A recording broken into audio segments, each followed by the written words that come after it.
How I created my Mavka. This character took months to create, and now the whole process fit into just about 4 minutes. Who is Mavka? Mavka is a mysterious creature from Ukrainian mythology.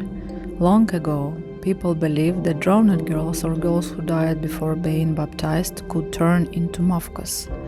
They were said to live in the forests, which is why they were sometimes called forest mermaids or forest spirits.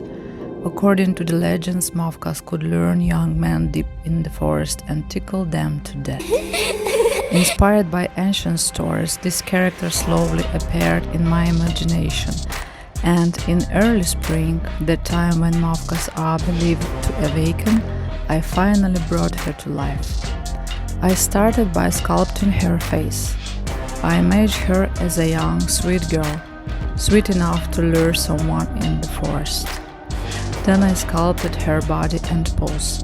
Along with clay, I also used papier-mâché to make the structure lighter and stronger.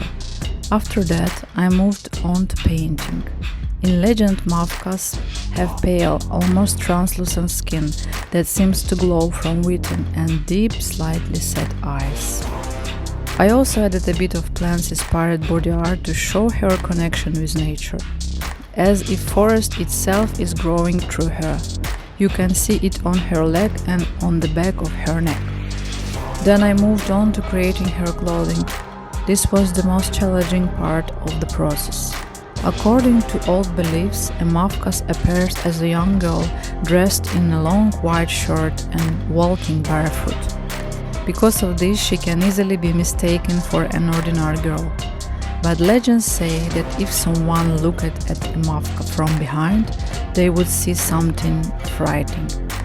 Her dead body within, lungs without air, and a grey heart that no longer beats. The traditional Ukrainian embroidered shirt, known as vyshivanka, is an essential part of Ukrainian folk clothing. It carries centuries of history and cultural heritage. Its embroidery patterns are not just decoration. They contain symbols and meaning passed down through generations. I imagine that my Mavka lives in Polissa, a region in the north of Ukraine. The embroidery style of this region reflects its natural environment, forests, rivers, and wild plants. The colors are mostly earthly tones, greens, brown, and muted reds, while the patterns are usually simple geometric shapes. Because the patterns was very small, instead of embroidering the sleeves, I carefully painted the ornament by hand.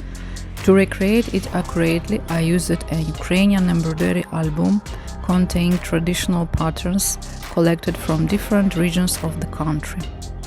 I also slightly transformed the traditional shirt into more of a dress, making it wider at the bottom and adding the fuller sleeves, along the hem-embroidered plant elements, so it would feel as if the forest itself was slowly growing over the fabric, strengthening the connection between the Mavka and nature. Mavkas are always described with long hair. For her hair I used natural sheep wool dyed in a vivid red color, which made the character more expressive. I also created a wreath using chair beads and small paper leaves, which came together in a delicate natural composition. Now the sculpture itself is finished, and I am very happy with the result.